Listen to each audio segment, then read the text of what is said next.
The Realme U1 has a 6.3-inch screen with a dewdrop notch design and slim edges for a stylish look. Choose between two colors, brave blue and ambitious black. You can choose between two memory options, 3GB RAM plus 32GB internal memory or 4GB RAM plus 64GB internal memory, expanded up to 256GB using the dedicated memory card slot. Both the dual SIM slots support 4G VoLTE capability. The Full HD Plus touchscreen display has a 90.8% screen-to-body ratio for a great viewing experience. The phone can be unlocked with fingerprint or facial recognition in less than 0.1 second.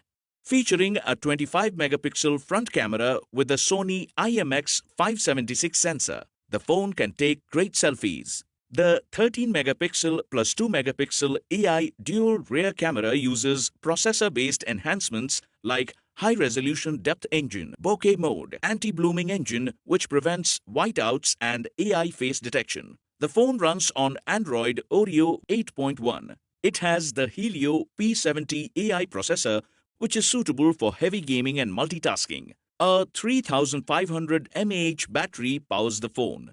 With the AI processor, the phone consumes up to 15% lesser battery than other similar phones. Box includes handset, USB Type 2A charger, pre-applied screen protector film, and free back case. Check the product page for details on EMI options and exchange.